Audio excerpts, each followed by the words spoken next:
Hoy tendremos la cuarta parte del tema La naturaleza de Cristo.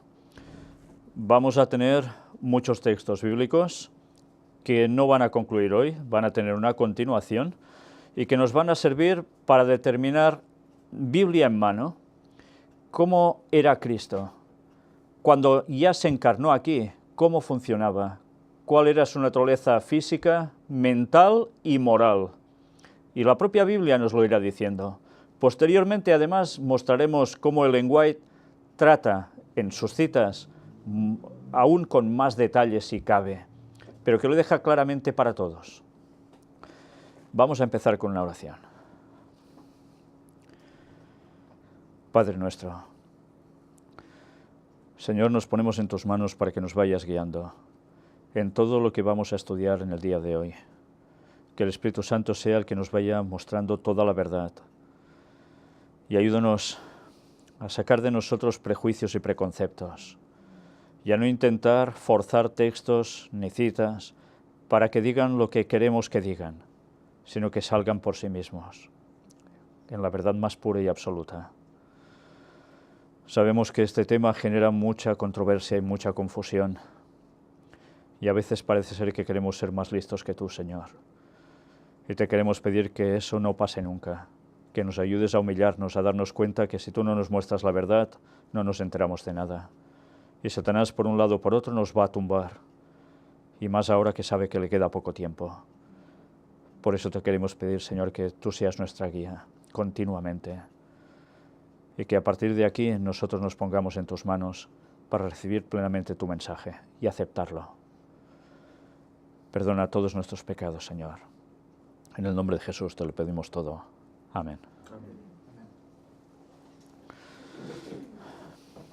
Bien, hemos visto durante 3 temas anteriores todo el proceso celestial de Jesús arriba, allí, en el cielo, antes de encarnarse. Es cierto que hemos visto alguna cita, algún texto que también tenía relación con lo que iba a hacer aquí, en la tierra. Pero ahora ya nos vamos a centrar de lleno en Jesús en la tierra. Y hay algo que es básico y no podemos obviar, y que debe servir una vez más para recordar cómo vamos a partir desde este punto, dejando un concepto sumamente claro. La vida de Cristo no era generada ni derivada por nadie, era propia, porque Él es Dios igual al Padre. Y cuando digo igual al Padre, me refiero a igual al Padre en toda su plena divinidad. Y aquí no hay excusas, ni hay cosas que sí pero no. La cita de Ellen White es muy clara, y los textos bíblicos que hemos venido mostrando también. Y aquí solo hay una cosa, o coges la verdad o la desechas. Porque a la que nos apartemos de este punto, empezaremos a derivar, ¿y entonces el Espíritu Santo qué? ¿Quién es o qué es? Quizás no es una persona. Y si es una persona, pues también será derivada del Padre, generada por el Padre, o la generará Cristo. Fijaos cómo este primer error nos puede conducir a una cadena de desastres doctrinales absolutos. Y eso es muy grave. Por tanto, recordemos y busquemos la cita como queramos. El texto es claro. La vida de Cristo no deriva de otra. Y asumamos eso ya de una vez. Y si estamos equivocados, porque tenemos otros conceptos, pues pongámonos en manos de Cristo y abracemos la verdad tal cual es, porque seguramente eso va a derivar en dudar también de la tercera persona de la divinidad como tal. Por tanto, una vez puesta esta base, vamos a adentrarnos ya en los textos bíblicos. Pero antes de adentrarnos, evidentemente una ilustración, un momento clave en la historia de la humanidad, un nacimiento de alguien que no iba a ser simplemente humano, ¿o sí? ¿Que iba a ser simplemente divino o no? Ya lo vimos, quién iba a ser ese niño que iba a nacer y con qué características. Hoy vamos a ver mucho más, no solo desde su nacimiento, sino que vamos a ver profecía que va mucho más atrás en el tiempo del mismísimo nacimiento de Jesús, pero que va a servir para clarificar conceptos sobre su persona. Evidentemente, todos sabemos el nacimiento en Belén, pero detrás mío, para que aún quede más constancia, un momento clave de la historia. Fijaos en esa imagen que hay a mi espalda, también ilustrativo, por supuesto. Una pequeña cuna llena de paja, donde probablemente el niño Jesús fue puesto en un pesebre al nacer. Bien, no sabemos todos los detalles exactos de esa cuestión, pero sí sabemos que fue precisamente algo que estaba justo, precisamente calculado para que sucediera en un momento dado de la historia. Y sí, sucedió, Jesús nació. Y hoy vamos a centrarnos precisamente en eso, pero sobre todo recordemos esto.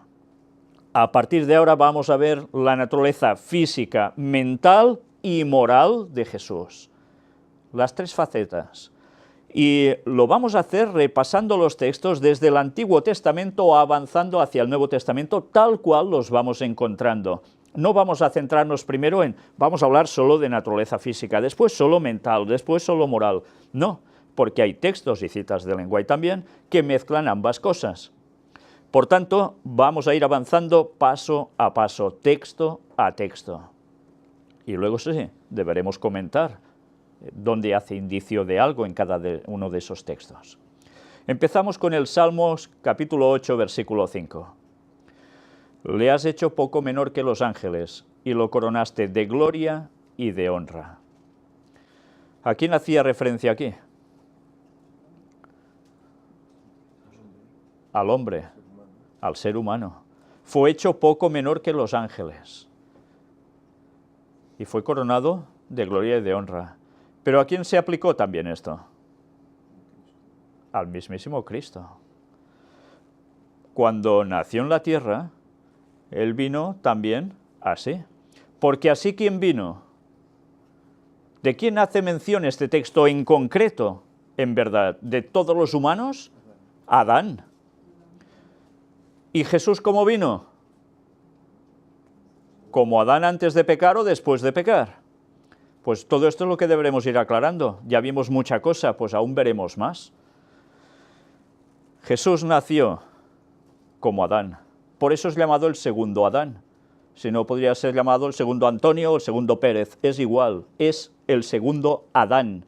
Y con esto no hay historias que valgan. Es una cosa realmente seria. Este texto tiene aplicación sobre Jesús como la tuve sobre el mismo Adán. Y ya lo veremos a lo largo de todo el tema, no de hoy, sino de otros días, hasta completar todo lo que vamos a mostrar aquí. Isaías 52, versículos del 13 al 15. Y aquí que mi siervo será prosperado, será engrandecido y exaltado, y será puesto muy en alto. Como se asombraron de ti muchos, de tal manera fue desfigurado de los hombres su parecer, y su hermosura más que la de los hijos de los hombres. Así asombrará él a muchas naciones, los reyes cerrarán ante él la boca, porque verán lo que nunca les fue contado, y entenderán lo que jamás habían oído. Esto está en Isaías, y está haciendo referencia a Jesús, antes de nacer. Pero que evidentemente tendría cumplimiento ¿cuándo? Cuando ya hubiese nacido. Fijaos que está hablando de su siervo. ¿De quién? ¿A quién hace referencia? De Dios Padre a Dios Hijo, actuando como su siervo. ¿Pero en qué sentido? Dice que será engrandecido, exaltado, puesto muy en alto. Como se asombraron de ti muchos, de tal manera fue desfigurado de los hombres su parecer. ¿Sabéis por qué he puesto este texto? Porque hay una gran corriente dentro del mundo espiritual, teóricamente cristiano, que es el gnosticismo. Y que, como ya vimos en distintos episodios y conferencias y predicaciones anteriores, había toda una gran corriente gnóstica que iba diciendo que Jesús en verdad no vino como hombre, no, y que no podía ser muerto como nosotros. ¿Sabéis? Entre ellos hay distintas vertientes. Pero ellos llegan a creer que Jesús físicamente no era humano como nosotros, era otra cosa. Pues debemos aclarar todo eso. Eso es ir contra el texto bíblico. Nos dice claramente que de tal manera fue desfigurado de los hombres su parecer y su hermosura más que la de los hijos de los hombres. ¿Y cómo se desfigura algo que solo es etéreo, espiritual? ¿No? Esto sucede, ¿y sucedió cuándo? En Jesús. ¿No lo torturaron antes de ir a la cruz? Y en la cruz, aún más. Allí fue cuando todo esto se cumplió. Y esto no se hace a un ente espiritual y ya está. Esto sucede en alguien que es físico. Y desde luego, ¿qué sucedió también con los reyes delante de él? ¿Recordáis a los que estaban mandando? No sabían qué hacer con Cristo, ¿eh? Y veremos frases en los textos hasta del mismo Poncio Pilatos. Pues aún esto no se ha cumplido del todo, porque en el juicio final, ¿qué va a acontecer con todos esos reyes de muchas naciones ante Cristo? ¿Qué harán? Tendrán que cerrar su boca, no habrá excusas que valgan, pero ni reyes ni cualquiera de los otros humanos que hayan pasado por la tierra. ¿Quién le va a llevar la contraria al Señor en esos momentos? Y atención a Isaías 53. Creo que es el capítulo que más claro deja proféticamente lo que sucedería con Jesús. Y escrito muchos años antes de que naciera.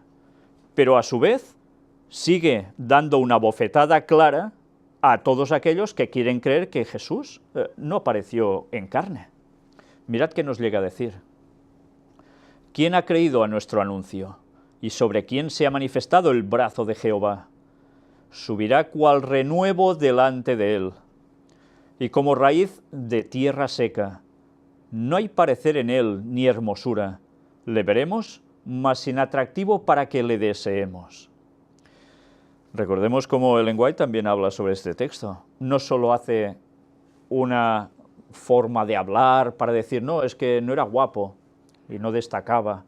No se refiere solo a esto, sino que vino como alguien cualquiera del pueblo.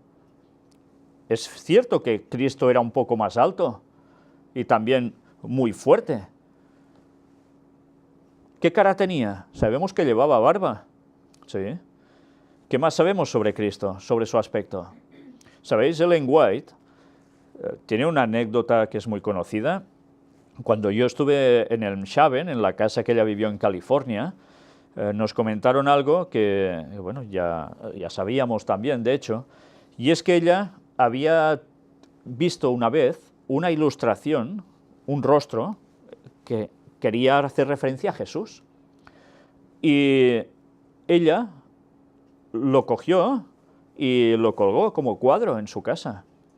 Ella no lo adoraba, ¿eh? Cuidado, no estaba adorando imágenes. Esto hay que saberlo diferenciar, porque a veces la gente ve una ilustración y ya, mira, ya está, es porque adoran. No, no seamos tan cerrados, ¿eh? Es una ilustración, tú no la adoras. No estamos diciendo tampoco que la veneres, ni mucho menos, ¿eh? Pero alguien le llegó a decir, ¿cómo tiene esto usted aquí si no se puede adorar imágenes? Y como eso era insistente, cogió el cuadro y lo quitó, para evitar los problemas de la gente que ya estaba dándole vueltas a esto, como, mira, está adorando imágenes. Como siempre, ya sabéis, se busca siempre el pero, ¿no? Pero ¿por qué se lo guardó ella esta ilustración? Pues porque dijo que es el más parecido que había visto en verdad sobre la misma persona de Jesús, que ella vio. Y si tú ves la ilustración, que nosotros la mostramos en una conferencia, si no recuerdo mal, hace mucho tiempo, no es que tampoco fuera una super belleza de cara. Tenía unos rasgos muy característicos, prominentes. Pero, pues, ¿vale? No había en él una gran hermosura. ¿Y cómo se tenía que presentar él? ¿Como el más bello entre los hombres? ¿Para atraer a la gente? No. ¿Cómo debía atraer él a la gente? Pues sencillamente por lo que desprendía. ¿Cómo hemos de atraer nosotros a la gente al Evangelio, al amor de Cristo? Por lo que transmitimos. No solo las palabras, también lo que tú transmites sin decir nada incluso. Y él lo hacía. Y vaya que sí lo hizo. Pero también muchos lo rechazaron. Él no vino para ser un rey aquí en la tierra. Jamás quiso eso, ni lo pretendió. Para nada. Él vino como un niño humilde, nacido entre gente pobre, trabajadores. Y fue creciendo, y ya lo veremos lo que nos va diciendo este texto y otros más. Pero él vino así, como humano, tal cual. Y nos sigue diciendo aquí: despreciado y desechado entre los hombres, varón de dolores. ¿Varón de dolores? ¿Qué quiere decir esto? ¿Que él no sufría si le hacían daño? Pues claro, era varón de dolores, lo experimentaba en su propia carne. Experimentado en quebranto.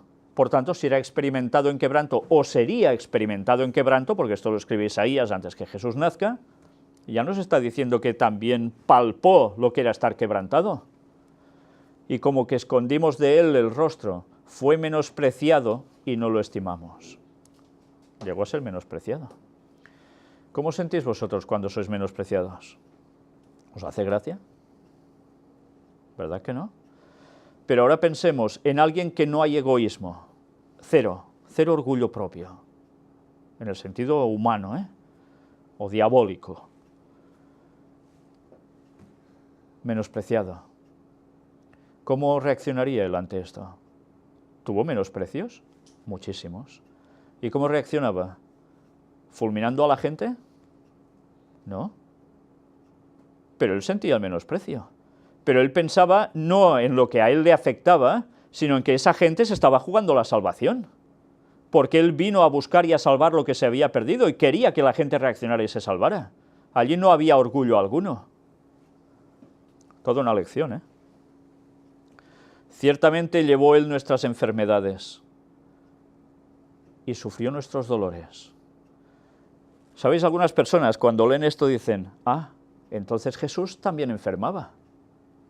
Él llevó nuestras enfermedades. Por tanto, Jesús también estuvo enfermo. ¿Os lo habéis planteado alguna vez? ¿Jesús tenía alguna enfermedad? ¿Podía tener Jesús alguna enfermedad? Vaya preguntita, ¿no? ¿Por qué dice el texto que él llevó nuestras enfermedades y sufrió nuestros dolores? Bueno, si sufrió nuestros dolores es porque los notaba también, ¿no? Pero las enfermedades, ¿Jesús enfermó? ¿Podía enfermar Jesús si no había pecado nunca? Quizá sí, quizá no. Veremos otros textos, y Ellen White también lo deja muy claro, que aquí no está haciendo referencia a que Jesús enfermara. Y lo veremos en otros textos mismos, cómo queda claro a qué hace referencia aquí. Jesús no enfermaba. Jesús llevó nuestras enfermedades porque hacía algo con las enfermedades de la gente. Las sanaba. Y eso lo cargaba sobre él. ¿Y no lo cargó todo sobre él al final junto a todos los pecados y todo el mal? ¿Os dais cuenta? Como a veces hemos de pensar un poco, porque hay cosas que nos dejan así.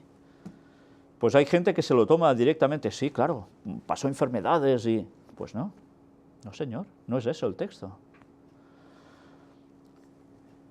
Y nosotros le tuvimos por azotado, por herido de Dios y abatido. Por tanto, ¿un derrotado sería? El Papa lo dijo, ¿no? La derrota de Cristo en la cruz. Jesús no fue derrotado, fracaso, que aún es peor, ¿no? Pero ciertamente fue azotado, sí, literalmente fue azotado. Herido de Dios y abatido. ¿Por qué? Porque ¿cómo consideraban a los que estaban clavados en la cruz? ¿Como malditos de Dios? ¿Y malditos en general? Y abatido, claro, muere en la cruz, ya está abatido. Pero no terminaba todo aquí. Jesús resucitó, Jesús venció. Pero eso se puede hacer a alguien que es solo un espíritu y ya está. ¿Os dais cuenta? ¿Cómo azotas a un espíritu? Mas el herido fue por nuestras rebeliones, molido por nuestros pecados. ¿Dice por sus rebeliones o por sus propios pecados? No, por todo lo nuestro, no lo suyo. El castigo de nuestra paz fue sobre él, y por su llaga fuimos nosotros curados. Por su llaga fuimos nosotros curados. Una vez más, ¿qué llaga? ¿Está hablando aquí de manos y pies? ¿De cabeza? Está hablando de la llaga del costado, ¿eh? Por su llaga fuimos nosotros curados. El castigo de nuestra paz fue sobre él. ¿Qué castigo de nuestra paz? Pues porque nosotros ya no tenemos paz. Y si nosotros tuviésemos que recibir, sería, ya los imagináis, lo peor de lo peor por haber transgredido. No tendríamos salvación ninguna. Y él, a través de su llaga, nos sana, nos cura, nos da la salvación. ¿Muere por sus pecados o por los nuestros? Los nuestros. Él no pecó. Solo que hubiese hecho un solo pecado, este texto ya no tendría ningún sentido. El Cordero Inmaculado, puro, sin tacha. Todos nosotros nos descarriamos como ovejas, el Cordero. Cada cual se apartó por su camino, mas Jehová cargó en él el pecado de todos nosotros. Por tanto, aquí entra una condición fuerte sobre su propia persona, sobre Cristo. ¿Nosotros hemos sentido los pecados de todo el mundo sobre nosotros? No podemos sentir eso. ¿Qué le mató a Cristo en la cruz? ¿No fueron los pecados? ¿Notar el pecado de todo el mundo sobre él? Y se nos sigue diciendo, angustiado él y afligido. Por tanto, ¿se angustiaba Jesús? Sí, se angustiaba. ¿Os angustiáis vosotros? Pues mira, era como vosotros y como yo, nos angustiamos. Afligido, ¿no os afligís vosotros? ¿No me aflijo yo? Pues él también. ¿Os dais cuenta de las diferentes magnitudes en su persona, ¿no? Física, mental, moral. No abrió su boca. Como cordero fue llevado al matadero, y como oveja delante de sus trasquiladores enmudeció y no abrió su boca. Fijaos que nos lo repite, no abrió su boca. Pasando por todo eso. Oveja llevada al matadero, delante de los trasquiladores. Esto es lo que Jesús pasaba. Y Jesús lo sintió, Jesús lo vivió esto. Y a Jesús le dolía todo esto, pero no solo le dolía físicamente, le estaba doliendo a todos los niveles. Por cárcel y por juicio fue quitado. Y su generación, ¿quién la contará? Porque fue cortado de la tierra de los vivientes y por la rebelión de mi pueblo fue herido. Y este texto también va contra los gnósticos. ¿Qué dicen los gnósticos? O una parte de ellos. Que Jesús tuvo relaciones sexuales con María Magdalena y tuvo hijos, y se fue a vivir a la India. ¿Sí? ¿Eso lo creen? Y hablad con masones, ¿creen lo mismo? Porque detrás del gnosticismo y la masonería también igual, participan de lo mismo. Fue cortado de la tierra de los vivientes, no tuvo generación tras él, porque él no tuvo mujer, no tuvo contacto con mujer para tener hijos. Él no vino a esto. Él vino a salvar el mundo. Otro problema, tenía que tener hijos. Sus hijos iban a ser espirituales. El cristianismo iban a hacer de allí. Y por la rebelión de mi pueblo fue herido. Por culpa nuestra. Por culpa del pueblo de Dios de todas las épocas. De los judíos en concreto. ¿Y nuestra? También. Porque cargó los pecados de los de antes, los de su tiempo y los nuestros hasta el final. Y se dispuso con los impíos su sepultura, mas con los ricos fue en su muerte, y aunque nunca hizo maldad, ni hubo engaño en su boca. Nunca hizo maldad. Nunca. ¿Y de niño? ¿Hacen maldades los niños? No, son travesurías. Ya. ¿Y esas travesurías os lo imagináis en alguien que es santo? Si nosotros pensamos y decimos que Jesús viene como Adán después del pecado, con tendencias a pecar, Estamos diciendo que Jesús de niño pues hizo alguna travesura. Y los textos bíblicos nos dejan claro que de eso nada de nada. Y Ellen White aún es más clara, si cabe, al respecto, dando los detalles clarísimos. Por tanto, cuidado con lo que enseñamos de si Jesús vino con esta naturaleza o con la otra después de Adán, o antes. Cuidado. Nunca hizo maldad y no hubo engaño en su boca. Nunca. ¿Y no es una reacción a veces de niños también cuando hacen algo, excusarse de algún modo? ¿Y las excusas qué son? Engaños. Una excusa es un engaño, no es algo cierto. Jesús no hizo nunca eso. Nunca, jamás, desde que nació hasta que murió en la cruz. Si hubiese tenido tendencia al pecado como cualquiera de vosotros, o yo, o todos los que han pasado por este mundo, ya de niño hubiese hecho algo que no era correcto. Y ya veremos cómo Ellen White lo deja clarísimo. Si no hacemos caso ya de los textos bíblicos, por supuesto. Con todo eso Jehová quiso quebrantarlo, sujetándole a padecimiento. Lo quiso quebrantar Jehová, Dios Padre, en este caso. ¿Por qué? Sujetarlo a padecimiento. ¿Por qué? Pues porque debía pasar por lo que pasaban los humanos para que conociera por experiencia y nos diese la salvación en plena conciencia. Pero, ¿padeció o no padeció? Pues sí padeció, nos lo dice el texto. No era inmune al dolor, ni a nada que no le afectara mentalmente.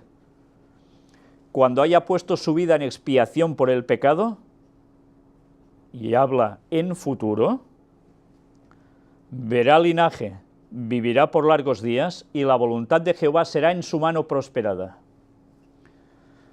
Pero si no había tenido descendencia, ¿qué linaje iba a haber? ¿Qué se le mostró a Cristo en la cruz? La salvación de todos los tantos y tantos que han pasado por esta historia del mundo y que van a ser salvos. Ese va a ser el linaje que Él deja gracias a su muerte en la cruz por nosotros y a su mediación celestial. Vivirá por largos días, claro, como que es eterno, y tan largos días. Y nos va añadiendo ahora, verá el fruto de la aflicción de su alma y quedará satisfecho. ¿Quedó satisfecho Cristo? Cuando murió en la cruz, ¿quedó satisfecho? ¿O este texto aún va más allá? ¿Cuándo verá la consumación de todo esto? Cuando vuelva, en la segunda venida. Allí verá verdaderamente el fruto de la aflicción de su alma. Porque ¿qué va a pasar? Que con su voz propia, con voz de trompeta, ¿quién se van a levantar? Los que van a ser salvos de todas las épocas, no todo el mundo, pero muchos sí. Pero también los que estén vivos, esos 144.000, más los que hayan resucitado un poco antes de la venida de Cristo, para ver que Jesús se acerca y que van a ser salvos también, desde 1844, predicando para acá que Jesús viene, y ellos se han muerto antes, y Dios va a tener la misericordia de esa resurrección especial para añadirlos a los 144.000 que están vivos. Pero ellos no son los 144.000, se van a añadir a ellos para ver ese momento. Eso lo hemos de matizar y diferenciar. Ya sabéis que la Iglesia Adventista de la Reforma esto lo niega, ¿eh? Pues no, las citas de Ellen White son clarísimas, los textos también. Fijaos si es importante saber lo que creemos, porque por un lado o por otro hay desvíos de la verdad. Y nos va añadiendo aún más cosas. Verá el fruto de la aflicción de su alma y quedará satisfecho. Por su conocimiento justificará mi siervo justo a muchos y llevará las iniquidades de ellos. ¿Y lo hizo, llevar las iniquidades nuestras? Por supuesto. Por tanto, yo le daré parte con los grandes y con los fuertes repartirá despojos, por cuanto derramó su vida hasta la muerte y fue contado con los pecadores. ¿Quiere decir que él era pecador? No. ¿Pero por qué es contado por los pecadores? Porque lleva nuestras iniquidades y muere por eso. Él no pecó, pero llevó nuestros pecados. habiendo él llevado el pecado de muchos y orado por los transgresores. Qué bonito, ¿eh? Lleva el pecado de muchos y además ora por los transgresores. ¿Oramos nosotros por los transgresores? Cuidado, que los transgresores podemos ser nosotros mismos. ¿No pecáis nunca? Pues él ora por los transgresores. Oró por los transgresores. Y sigue intercediendo por los transgresores, que allí también podemos estar nosotros. Aunque ya va siendo hora que dejemos de serlo, ¿no? Todo esto denota claramente cómo era física, mental y moralmente Cristo. Ahora saltamos al Nuevo Testamento y vamos a Mateo capítulo 4, versículo 2. Y después de haber ayunado 40 días y 40 noches, tuvo hambre. Bueno, si Jesús no era como nosotros, ¿tendría hambre? Ayuna 40 días y 40 noches, ¿y qué sucede? Pues que tiene hambre. Por tanto, ¿cómo es? Como nosotros. Claro, físicamente necesita alimento. Mateo 8, 16 y 17. Y cuando llegó la noche, trajeron a él muchos endemoniados, y con la palabra echó fuera a los demonios, y sanó a todos los enfermos, para que se cumpliese lo dicho por el profeta Isaías, cuando dijo: Él mismo tomó nuestras enfermedades y llevó nuestras dolencias. ¿Qué, me lo he inventado yo? Lo que os he dicho antes. Lo está diciendo Mateo sobre el cumplimiento de Isaías, escrito por él. Él no tenía enfermedades, él no tenía dolencias, él no tenía demonios. Lo que hacía era sanar, curar. ¿Y qué hacía? Pues cargarse todo eso sobre él. Pero él no tuvo eso. Mirad si es importante leer bien las cosas, para no llegar a decir sandeces. Mateo 8, 24 y 25. Y aquí que se levantó en el mar una tempestad tan grande que las olas cubrían la barca, pero él dormía. Y vinieron sus discípulos y le despertaron diciendo: Señor, sálvanos, que perecemos. Mira por dónde. Jesús dormía. ¿Y por qué dormía Jesús? Porque era humano y necesitaba su proceso también de restitución, porque el sueño es una restitución para el cuerpo. Y lo tuvieron que despertar. Por tanto, ¿dormía o no dormía? Dormía Jesús. Hay gente que lee textos que dice: es que Jesús oraba por la noche, y cada noche oraba toda la noche, y no dormía nunca, porque de día laboraba, haciendo lo que hacía y predicando, y después por la noche se pasaba toda la noche orando cada vez. Y así 33 años y medio. No, señores. Jesús también tenía sus etapas, como los seres humanos. Dormía. Mateo 9:36. Y al ver las multitudes, tuvo compasión de ellas, porque estaban desamparadas y dispersas como ovejas que no tienen pastor. ¿Qué sentía aquí Jesús? Compasión. Fijaos, ¿vosotros tenéis compasión también? Es que a veces sí, a veces no siempre, por desgracia, pero es un sentimiento. Jesús le sale ese sentimiento, tener compasión. ¿Por qué le tenía compasión Jesús a todos estos? Porque los veía desamparados y dispersos como ovejas que no tienen pastor. O sea, ¿de qué estaba preocupado Jesús en este caso? De la salvación de la gente. Eso es lo que le preocupaba. No tenía un pastor, esa gente que lo dirigiera bien, dispersos, desamparados. Y si una oveja está desamparada, ¿qué hace? ¿Qué le pasa? Pues que se pierde o se la come el lobo. ¿Y él qué hizo? Juntarlas. ¿Y no habló de tener un rebaño y él ser el pastor? Mateo 26, 20 y 21. Cuando llegó la noche, se sentó a la mesa con los 12. Y mientras comían dijo: de cierto os digo que uno de vosotros me va a entregar. ¿Jesús comía? Comía. Dormía, comía. ¿Qué más hacía Jesús? Ya lo veremos. Mateo 26, del 38 al 44. Entonces Jesús les dijo: mi alma está muy triste, hasta la muerte. Quedaos aquí y velad conmigo. ¿Cómo se sentía Cristo? Muy triste. Hasta la muerte. ¿Y por qué hasta la muerte tenía esa tristeza? Hasta un límite tan exagerado. Pues porque verdaderamente iba a morir en breve. Iba a morir por causa de los pecados de todo el mundo. ¿Y eso le iba a dar felicidad? Por supuesto que no. Por tanto, sentía cosas que podemos sentir cualquiera de nosotros, pero desde luego aquí con una magnitud que nosotros jamás tendremos, porque a ver quién de nosotros es capaz de poder decir que está tan triste hasta la muerte, porque va a cargar con el pecado de todos.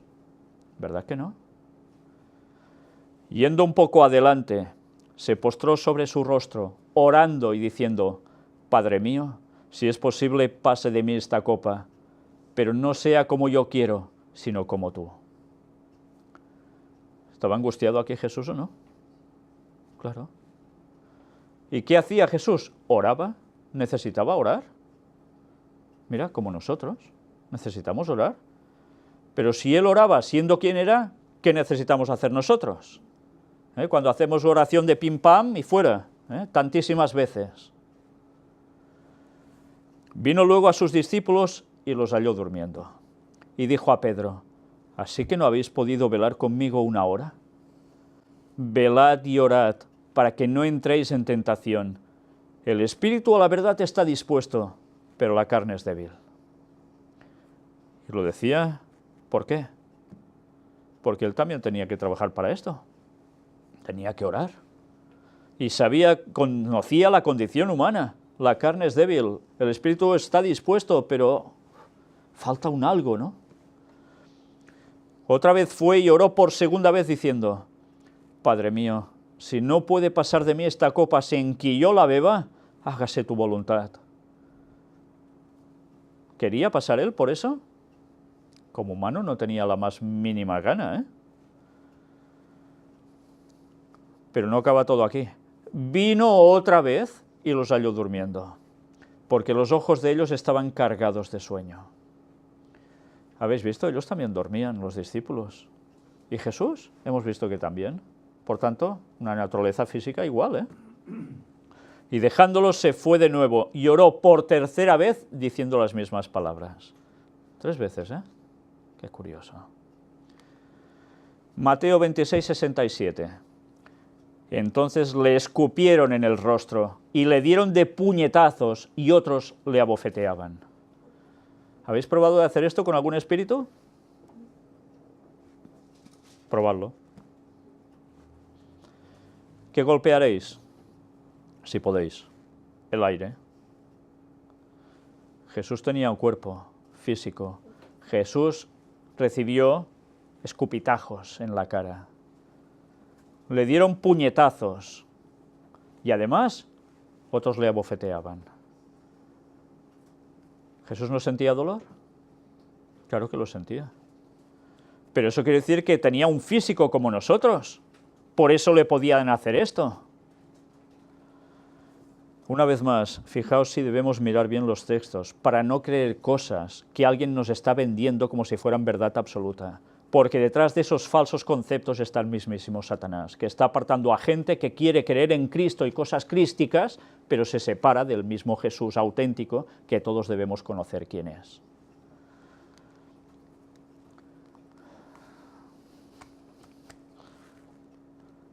Marcos 1:35. Levantándose muy de mañana, siendo aún muy oscuro, salió y se fue a un lugar desierto y allí oraba. ¿A qué hora era esto? Levantándose muy de mañana. Era... ¿cómo? Dice aún muy oscuro. Salió y se fue a un lugar desierto y allí oraba. ¿Pero quería decir que se había pasado toda la noche orando? No. Primero había dormido, porque se levanta siendo muy oscuro aún y se va a orar. ¿No hay personas que hacen esto también? Claro que las hay. Cristianos que hacen esto. Por tanto, muy humano. Marcos 3:5. Entonces, mirándolos alrededor con enojo, entristecido por la dureza de sus corazones, dijo al hombre: extiende tu mano. Y él la extendió, y la mano le fue restaurada sana. Sí, es un milagro, está hablando de un momento de milagro, pero ¿cómo describes esa situación moral en Cristo? Mirándolos alrededor con enojo. ¿Qué quería decir? ¿Que los quería fulminar? ¿Por qué estaba enojado Cristo con esa gente que había alrededor de a quien él iba a sanar? Entristecido por la dureza de sus corazones. Esa es la ira divina. No es la ira, es que sois lo que sois y os voy a fulminar. No. Sino entristecido por la dureza de sus corazones, eso a él le causaba enojo. ¿Pensando el qué? Pues lo lógico. ¿Cómo no os dais cuenta? ¿Cómo no queréis aceptar la realidad, la verdad y venir a mí? La dureza de sus corazones. Eso es lo que le enojaba. Viendo tanta evidencia y no querían hacer caso. ¿Cuál debe ser nuestro enojo, nuestra ira? Solo tenemos un enojo, una ira que debe ser permitida, y es la ira divina. Y cuando nosotros nos enfadamos por algo así, debe ser exactamente igual, pensando en la dureza de los corazones y por qué desechan la salvación, y no pensando en fulminarlos como si fuéramos Rambo. Es una gran diferencia, pero eso lo debemos de aprender de Jesús, y eso es lo que debemos sentir. Y cuando hay personas que ven predicaciones donde alguien se exalta al ver las reacciones y durezas de corazón, deberían pensar que eso no es un enojo cualquiera, sino que es la ira divina manifestada por las cosas de Dios, buscando la salvación de los demás. Muchas personas este concepto aún no lo han entendido. Marcos 6:46. Y después que los hubo despedido, se fue al monte a orar. Una vez más, Jesús siempre orando. Si no estaba activo, dormía lo que tocaba y se iba a orar. Marcos 15, atención a este texto. Y se cumplió la escritura que dice, y fue contado con los inicuos. Hemos visto que esto Isaías ya lo escribía, ¿no? Pero claro, leemos eso de inicuos y ahora te quedas, ¿y qué quiere decir inicuo? ¿No? Más o menos tienes un concepto de que dices, esto no puede ser muy bueno, lo de inicuo. Pero ¿qué es exactamente inicuo? Inicuo, vamos al diccionario de la Real Academia de la Lengua Española. Es un adjetivo contrario a la equidad, también malvado, injusto. Fue contado entre estos entonces, como contrario a la equidad, malvado, injusto. ¿Pero qué es equidad? Vamos a ver. Cualidad que consiste en dar a cada uno lo que se merece en función de sus méritos o condiciones. Cualidad que consiste en no favorecer en el trato a una persona perjudicando a otra. O sea, favoritismos, ¿no? Pues fue contado con todos estos. Por tanto, como siendo malo, inicuo. ¿Y él era así? No. Pero se cumplió la profecía, fue contado con los inicuos. Por eso lo mataron. Lucas 2, del 40 al 52. Y ahora nos habla de una etapa física de Jesús. Y el niño crecía y se fortalecía. ¿Habéis visto un espíritu que crezca y se fortalezca?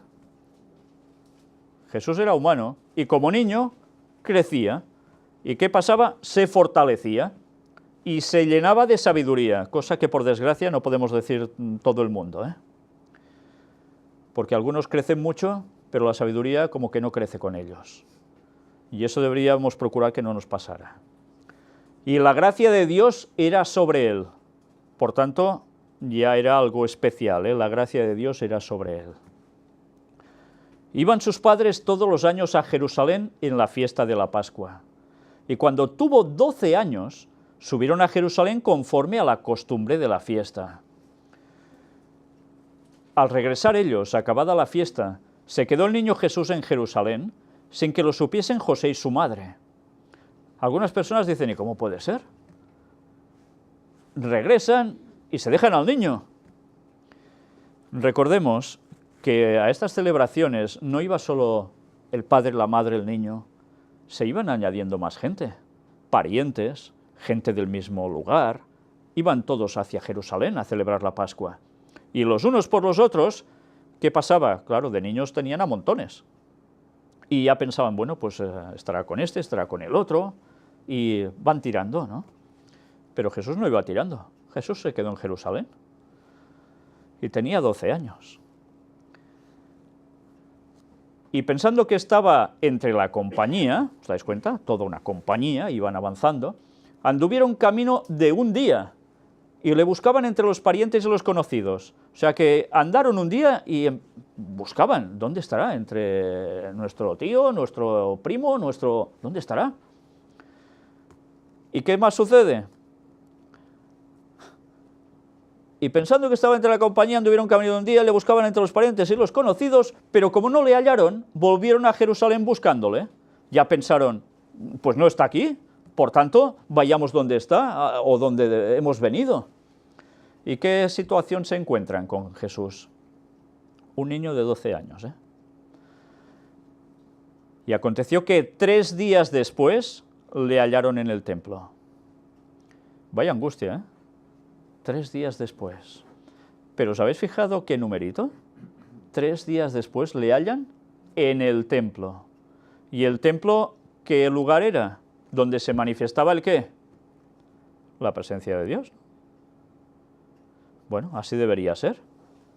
3 días y lo hallan. Y la humanidad, después de la época de Jesús, ¿cuántos días mileniales van a pasar hasta hallar a Jesús?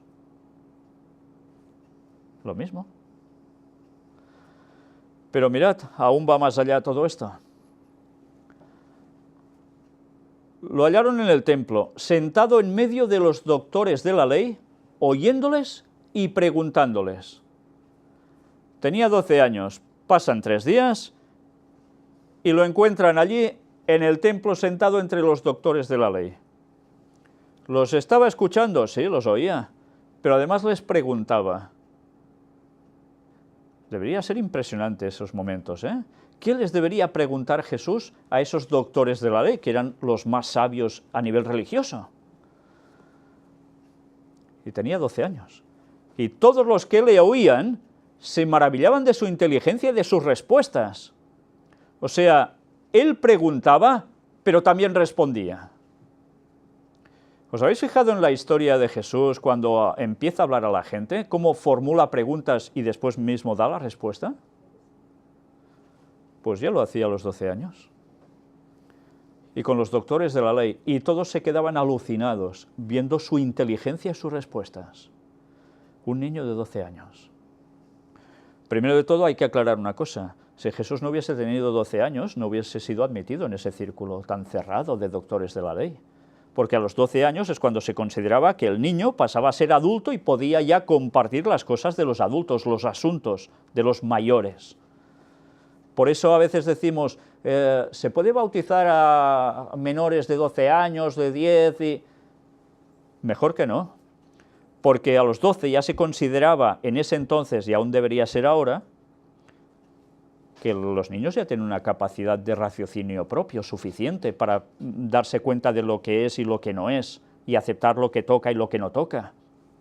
También es cierto, y cabe decirlo, que cada vez los niños son más niños con más larga edad. Crecen a lo largo, pero mentalmente y sabiamente, y decidiendo espiritualmente, no en todos los casos precisamente abunda eso, sino todo lo contrario. Hay que valorar cada caso específico. Hay niños que con 12 años son muy capaces y otros pobrecillos necesitarán no sé cuántos más. No se puede bautizar por bautizar para ir remojando y haciendo numeritos. Eso es un disparate absoluto.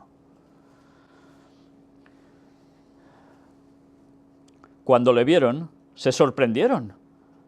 Y le dijo su madre, «Hijo, ¿por qué no nos has hecho así? He aquí tu padre y yo te hemos buscado con angustia». Entonces él les dijo, ¿por qué me buscabais? ¿No sabíais que en los negocios de mi padre me es necesario estar? Jesús aquí les da una reprimenda, a sus padres. Sí, Jesús les da una reprimenda a sus padres. Él tiene 12 años y hace caso siempre a los padres, pero aquí les dice claramente un recordatorio. ¿No sabéis quién soy? En definitiva les está diciendo eso. ¿No sabéis a qué he venido? ¿No sabes, mamá, que tú me tuviste porque el Espíritu Santo vino para tenerte, o que yo estuviese dentro de ti? Le estaba recordando esto, porque parece que los padres en ciertos momentos, pues, como que eso ya se les disipaba un poco, ¿no? ¿Cuántas veces hemos tenido experiencias religiosas tan potentes y al cabo de un tiempo parece que, como si no hubiese pasado nada? Ya tenían a Jesús con él tan asumido que estaba allí, y como era tan bueno, y ya veremos citas de Ellen White que dice que jamás les dio el más mínimo problema a sus padres, porque no tenía tendencia al pecado, pues imaginaos la situación.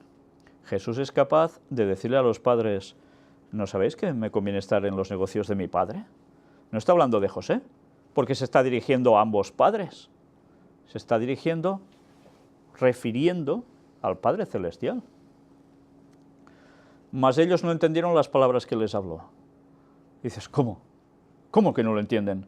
Son los padres de Jesús que saben que baja un ángel a anunciar todo el proceso, tienen a Jesús, ven qué es lo que es, qué hace esto, y no entienden. ¿Os dais cuenta qué cortos somos los humanos?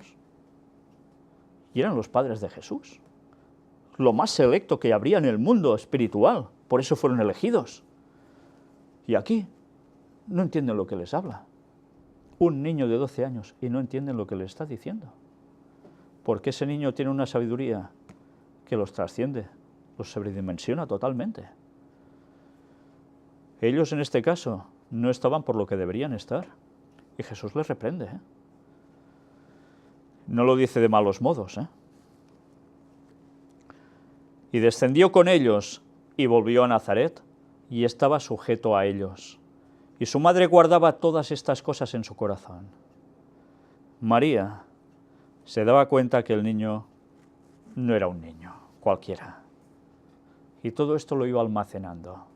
Ella aprendía las lecciones también de su hijo, ¿eh? Ella estaba educando a su hijo durante años, toda su infancia en la palabra de Dios. No lo tenía que corregir, porque no lo podía corregir, porque el niño ya era perfecto. Pero cuando recibía también lecciones y veía todo lo que sucedía, todo esto ella lo guardaba en su corazón. Y por eso no es de extrañar que María, algunos hayan pretendido ponerla en ese plan tan elevado de sufrimientos por su hijo, etcétera, para enaltecerla, basándose prácticamente en todas estas cuestiones. Por detrás hay otra historia, por supuesto, de los misterios de Babilonia, que ya iremos hablando en su momento. Pero María, evidentemente, todo esto lo guardaba y le afectaba. Y aprendía las lecciones, porque Jesús estaba también dando lecciones a sus padres, con 12 años. Pero aún va siguiendo. Y Jesús crecía en sabiduría y en estatura, y en gracia para con Dios y los hombres. Crecía a todos los niveles, física, mental y espiritualmente, moralmente.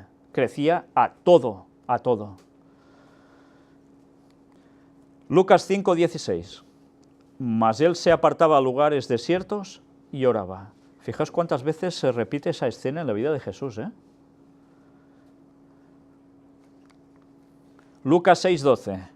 En aquellos días él fue al monte a orar y pasó la noche orando a Dios. Mira, aquí dice que pasó la noche orando a Dios. Algunas veces sí que lo hacía, ¿eh? Bueno, hay momentos específicos que por algo debería ser que lo hacía así. Pero evidentemente, ¿qué denota esto? Que él necesitaba orar muchísimo. ¿Por qué? ¿Qué tenía que hacer Jesús? ¿Algo que nosotros hemos de hacer? No. Él tenía una función totalmente distinta a la nuestra. Él iba a morir para darnos la salvación a todos. ¿Nosotros tenemos esa capacidad de coger los pecados de todo el mundo para salvar a los demás? No. Por eso necesitaba tantísima oración. Pero claro, te comparas con él, que dices, pero si yo soy pecador y mi tendencia es el mal, ¿no deberé orar mucho más aún? Pues por supuesto, porque si no, también tenemos una labor por hacer. No cargaremos los pecados de todos, pero en cambio tendremos la responsabilidad de dar el mensaje de salvación a todo el mundo. Y si nuestra forma de ser y hacer no va en consonancia con la de Cristo, vaya ejemplo, ¿no? Lucas 19:41. Y cuando llegó cerca de la ciudad, al verla, lloró sobre ella. ¿Y por qué lloró Jesús? Bueno, si llora, ¿No es un aspecto muy humano también? Hay gente que llora de rabia, de impotencia, pero hay gente que llora por otras cuestiones, porque algo le conmueve o le duele, ¿no? Y en este caso Jesús lloró ¿sobre qué ciudad? Jerusalén. ¿Y por qué? Porque Jesús ya sabía cómo iba a terminar Jerusalén, sabía que iban a despreciarlo a él y a su muerte redentora, y sabía de sobras que en el año 70 ¿qué iba a suceder? La destrucción de Jerusalén, y sabía cómo iba a terminar los moradores de Jerusalén por no haberle hecho caso. Y él lloraba sintiendo el dolor de la perdición de ellos y de lo que les pasaría, porque no solo sería una catástrofe física, sino que iba a tener implicaciones de eternidad incluso para muchos de ellos. Por eso Jesús lloró. ¿Y vosotros no lloráis nunca? Mirad qué humano era, pero humano que iba con una potencia mucho más allá de lo que a veces nosotros podemos sentir. Lucas 22, 37. Porque os digo que es necesario que se cumpla todavía en mí aquello que está escrito. Y fue contado con los inicuos, porque lo que está escrito de mí tiene cumplimiento. Jesús hace referencia al texto que hemos visto antes de Isaías, y él mismo dice que lo que está escrito de él debía cumplirse. Por tanto, cuando se habla de la segunda venida de Jesús, dicho por la Escritura por todas partes, ¿no se va a cumplir? ¿No será cuando toca también? Todo tiene su cumplimiento y en él, precisamente. Lucas 22, 44. Y estando en agonía oraba más intensamente, y era su sudor como grandes gotas de sangre que caían hasta la tierra. Yo personalmente nunca he sudado sangre, pero sabéis que esto se produce en momentos de intensa agonía. Y Jesús pasaba por una intensa agonía. ¿Y qué hacía? Oraba más intensamente aún, porque era el momento decisivo. Si aquí Jesús cedía, se acabó. Ya no hubiésemos llegado ni ahora, porque ya todo hubiese sido arrasado por Satanás. Nos jugábamos la salvación todos. Pero él sentía agonía. Lucas 23, 14 y 15. Les dijo: me habéis presentado a este como un hombre que perturba al pueblo, pero habiéndole interrogado yo delante de vosotros, no he hallado en este hombre delito alguno de aquellos de que le acusáis. Y ni aun Herodes, porque os remití a él, y he aquí, nada digno de muerte ha hecho este hombre. ¿Está hablando quién? Poncio Pilatos. Y hace referencia también él mismo a Herodes.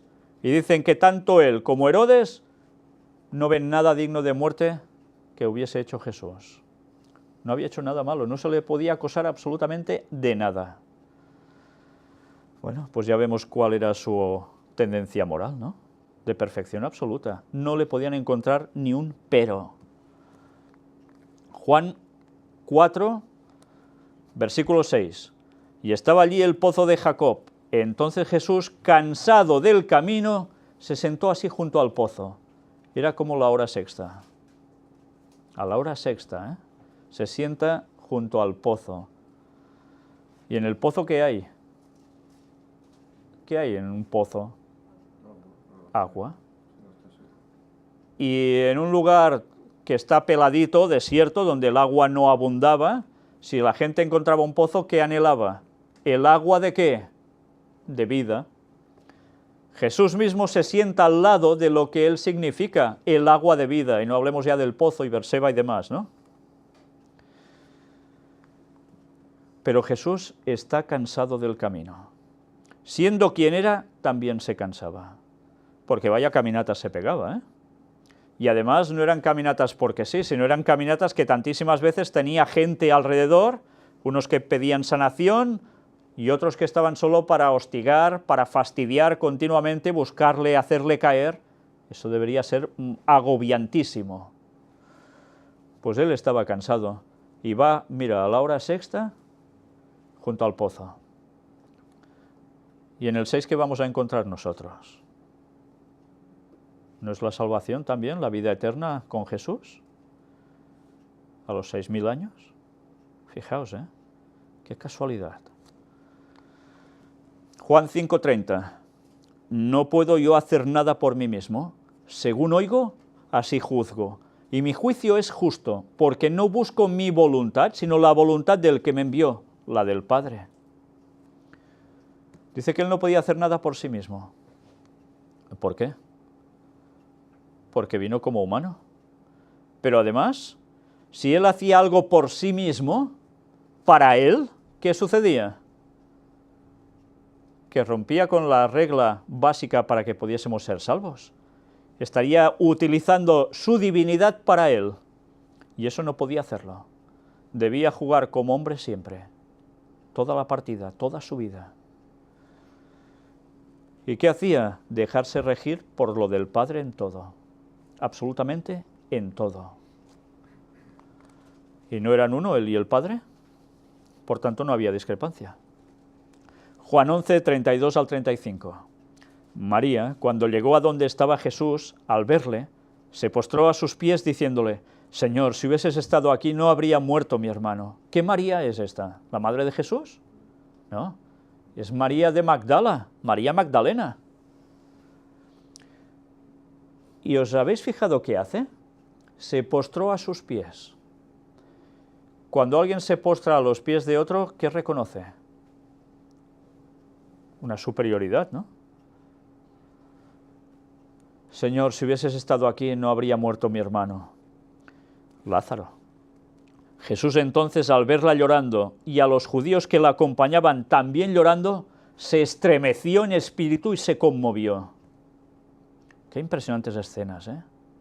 Son escenas que en las películas normalmente que nos hacen de la vida de Jesús no aparecen, ¿verdad? Esto solo lo puedes ver yendo al texto bíblico y pensar que Jesús ve esa situación porque ha muerto una persona, los familiares llorando, los judíos que lo acompañaban llorando, y él se estremece en espíritu y se conmueve. ¿Por qué? ¿Él no sabía acaso que podía resucitar a Lázaro? Claro. ¿Y por qué llora? ¿Por qué llora entonces Jesús? Porque siente y ve el mal que ha causado Satanás a través del pecado en la humanidad. Y eso le duele porque ve cómo la gente se muere, lo pasa mal. Los muertos y los que quedan vivos, ¿qué? Fatal. Y eso le duele, le estremece el espíritu y se conmueve. ¿Y qué hace cuando se conmueve? Pues dar una solución. Y dijo: ¿dónde le pusisteis? Le dijeron: Señor, ven y ve. ¿Os suena de algo también lo de ven y ve? Lo dijo alguien también, ¿eh? Natanael. Y aquí se lo dicen a Jesús: Señor, ven y ve. Pero mira cómo termina. Jesús lloró. Y sabéis, algunas personas creían que Jesús lloraba porque es que él también amaba mucho a Lázaro y por eso lloraba. Ellen White describe claramente el por qué lloró Jesús.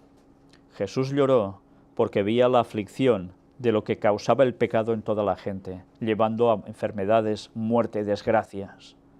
Y Jesús lloró por eso. Pero luego actuó, ¿no? ¿Y qué hizo? Resucitar a alguien que llevaba ¿cuántos días en la tumba? Día, ¿eh? 6 días. ¿Podéis buscar el texto? Buscad alrededor de Juan. Ahora lo buscaremos, a ver si lo encontráis. Pero recordad que él ya hedía. Y hedía quiere decir que se estaba descomponiendo ya, ese cuerpo. Y Jesús iba a hacer un milagro impresionante, que era darles ¿el qué? Otra vez a Lázaro. Mientras buscáis el texto, cuando lo tengáis me lo decís. Juan 12, 27. Ahora está turbada mi alma. ¿Y qué diré? Padre, sálvame de esta hora. Mas para esto he llegado a esta hora. Su alma estaba turbada. Jesús se turbaba. ¿Y por qué? Fijaos cómo él mismo ya aceptó su papel. Lo asumió. ¿Qué diré? Padre, sálvame de esta hora. Mas para esto he llegado a esta hora. Él ya sabía, toda su vida estaba destinada a esto. Y en un principio sí que quería a ver si podía evitarse, pero al final ya dice, mas para esto he llegado a esta hora. Juan 19, del 1 al 11 y algo más. ¿Habéis encontrado el texto? 4 días. ¿Y Jesús qué hizo cuando murió? Resucitó. ¿Y cuando resucita, qué hace? ¿Resucita Él? ¿Y quién más resucita? Otras personas de muchos tiempos pasados, ¿no? Por tanto, la muerte de Lázaro estaba cumpliendo una simbología sobre lo que pasaría con el mismo Jesús y con otros que serían resucitados en el año 4000. Así que entonces tomó Pilato a Jesús y le azotó. ¿Azotáis a un espíritu? Y los soldados entretejieron una corona de espinas y la pusieron sobre su cabeza y le vistieron con un manto de púrpura. Yo no sé si os estáis imaginando la escena, ¿eh? Porque en películas esto aparece un poquito, pero todo esto se estaba haciendo con pura violencia. Y le decían, salve, rey de los judíos, y le daban de bofetadas. Entonces Pilato salió otra vez y les dijo, mirad, os lo traigo fuera para que entendáis que ningún delito hallo en él. Y salió Jesús llevando la corona de espinas y el manto de púrpura. Y Pilato les dijo, he aquí el hombre. ¿Os imagináis ya cómo sacó a Jesús? Así, corona de espinas, un manto rojo encima y abofeteado por todas partes. Y diciendo él, no le hallo delito, pero ya los soldados le habían hecho de todo. Y dice, he aquí el hombre. Desde luego es una frase impresionante, He aquí el hombre. No un hombre, el hombre. Cuando le vieron los principales sacerdotes y los alguaciles, dieron voces diciendo, crucifícale, crucifícale. Pilato les dijo, tomadle vosotros y crucificadle, porque yo no hallo delito en él. Ya se estaba lavando las manos, Los judíos le respondieron, nosotros tenemos una ley, y según nuestra ley debe morir, porque se hizo a sí mismo hijo de Dios. Cuando Pilato oyó decir esto, tuvo más miedo. Claro, ve que es alguien imponente, que a él lo ha dejado, ¿cómo? Sí, patidifuso, sería una palabra muy adecuada, No sabe cómo reaccionar ante Jesús porque ve en él a alguien que no es sencillamente un ser humano. Y claro, cuando oye ¿qué dice? Que él mismo dice que es hijo de Dios, ya os podéis imaginar cómo se debió sentir. Él se daba cuenta que eso era verdad. Cuando Pilato oyó decir esto, tuvo más miedo. Él ya tenía miedo porque tenía a Jesús ahí y ya veía que, madre mía, pero es alguien especial. Y cuando dicen, es que él dice que es hijo de Dios, ya, bueno, imaginaos cómo se debió quedar, Ya, bueno. ¿Qué pensamientos deberían pasar por su mente? Se debería haber fulminado ya de algún modo. Y entró otra vez en el pretorio y dijo a Jesús, ¿de dónde eres tú? Mas Jesús no le dio respuesta. Qué cosas, Entonces le dijo Pilato, ¿a mí no me hablas? ¿No sabes que tengo autoridad para crucificarte y que tengo autoridad para soltarte? Y todo esto estando muerto de miedo, Porque ya, yo te puedo. Y Jesús, ¿qué le dice? Entonces sí que le habla. Respondió Jesús, ninguna autoridad tendrías contra mí si no te fuese dada de arriba. Por tanto, el que a ti me ha entregado, mayor pecado tiene. ¿De quién estaba hablando aquí? Pues Judas le entregó. Y Herodes también, vaya, ¿no? Y detrás, ¿quién? Detrás de todos ellos, instigándolo, todos. Pero por encima de todo, alguien instigando a los seres humanos, el mismo Satanás. Entre todos trabajaron para eso. Y mayor pecado tiene. Desde luego, vaya mayor pecado, Desde entonces procuraba Pilato soltarle. Ya se había muerto Pilato, Pero los judíos daban voces diciendo, si a este sueltas, no eres amigo de César. Todo el que se hace rey a César se opone. Y claro, no ser amigo de César quiere decir que perdería su estatus. Y ahí ya, ¿qué hago? ¿Le hago caso a Jesús y lo suelto porque veo quién es o pierdo mi estatus? Y perder su estatus era un problemón, ¿eh? Entonces Pilato, oyendo esto, llevó fuera a Jesús y se sentó en el tribunal, en el lugar llamado el Enlosado, y en hebreo Gabata. Era la preparación de la Pascua, y como la hora sexta, Pascua y hora sexta, ¿no nos está diciendo algo aquí? Enlosado. Enlosado de zafiro, ¿lo recordáis, eh? Así apareció en Sinaí, sí. Por tanto, ¿dónde nos está remitiendo? Pascua y el 6. Mira por dónde, ¿eh? El retorno de Cristo. Entonces dijo a los judíos, he aquí vuestro rey. ¿Os dais cuenta? He aquí vuestro rey, en Pascua y en el 6. ¿Os parece poco? Por toda la Biblia se nos dice cuándo va a regresar Cristo. Por toda la Biblia. Y nosotros sin enterarnos. Y aún hay tantos que lo quieren negar. Vendrá como rey, por supuesto. Ya no viene, como hemos mostrado en un principio en esas imágenes, en una cuna, ¿eh? Pero ellos gritaron, fuera, fuera, crucifícale. Pilato les dijo, ¿a vuestro rey he de crucificar? Respondieron los principales sacerdotes, no tenemos más rey que César. Por tanto, se sentencian. Así que entonces lo entregó a ellos para que fuese crucificado. Tomaron pues a Jesús y le llevaron. Y él, cargando su cruz, salió al lugar llamado de la Calavera y en hebreo Gólgota, y allí le crucificaron, y con él a otros dos, uno a cada lado, y Jesús en medio. Ya habíamos hablado sobre toda esta significación también, ¿eh? Y Jesús, ¿qué sucede con él? Es crucificado. Antes ha sido torturado, antes ha pasado por procesos, todo. ¿Un espíritu le podéis hacer pasar por todo eso? Juan 19, 28. Después de esto, sabiendo Jesús que ya todo estaba consumado, dijo, para que la Escritura se cumpliese, tengo sed. Fijaos una vez más cómo lo que dice también es para cumplirse la profecía. Todo. ¿Y qué tiene? Sed.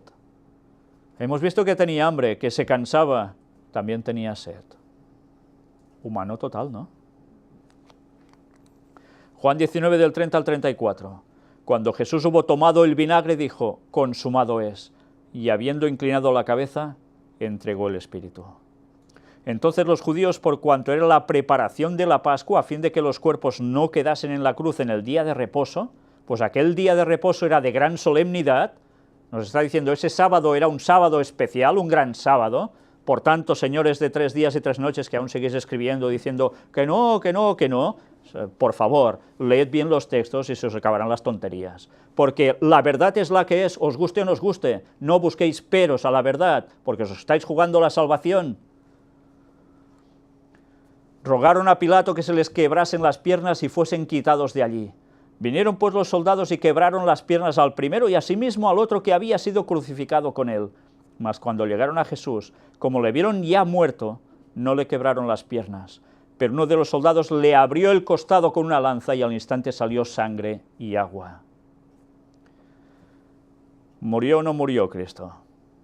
No, no era él el que murió en la cruz, dicen.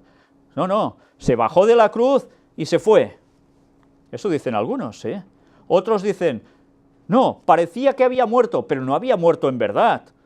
Y después fue sanado y a partir de allí hizo su vida.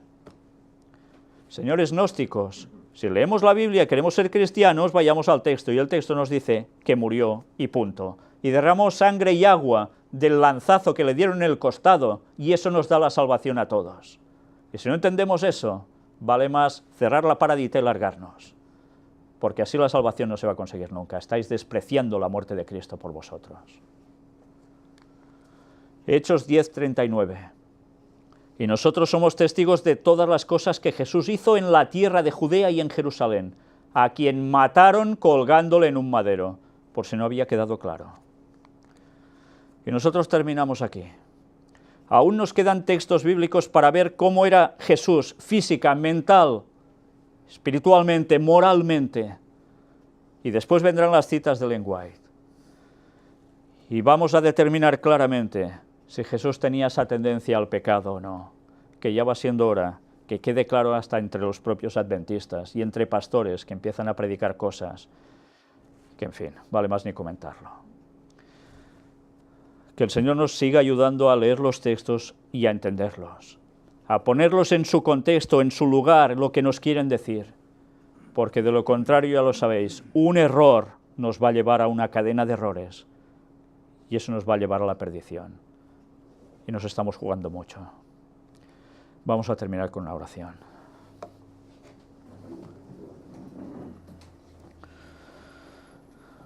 Padre nuestro, solo podemos agradecerte y darte continuamente gracias por esta muerte de Cristo por nosotros, porque fue enviado aquí para nacer como uno más de nosotros, pero de un modo especial, único. Y gracias a ese inmenso sacrificio que hizo por todos nosotros, podemos ser salvos. Ayúdanos, Señor, a seguir la verdad, plena verdad, a la absoluta verdad. Que el Espíritu Santo nos vaya guiando y vaya sacando de nosotros todos esos conceptos erróneos, filosofadas, que solo nos apartan y nos van a llevar, aprovechados por Satanás, a lo peor de lo peor, aunque ahora no lo veamos. Ayúdanos a seguir firmes en la verdad absoluta. Que el Espíritu Santo sea el que nos guíe siempre, nos ayude a tener la suficiente humildad para darnos cuenta y rectificar si estamos equivocados. Y por eso, Señor, te queremos pedir que nos humilles, porque cada vez que pensamos que somos muy listos, hacemos las pifias más grandes. Bendícenos, Señor, y ayúdanos a aguantar hasta el final, hasta esta segunda venida, en Pascua, en el 6000, Señor, en 2031, cuando pronto, tan pronto vengas y podamos irnos contigo y todos los salvos de todas las épocas. En el nombre de Jesús te lo pedimos todo. Amén. Amén.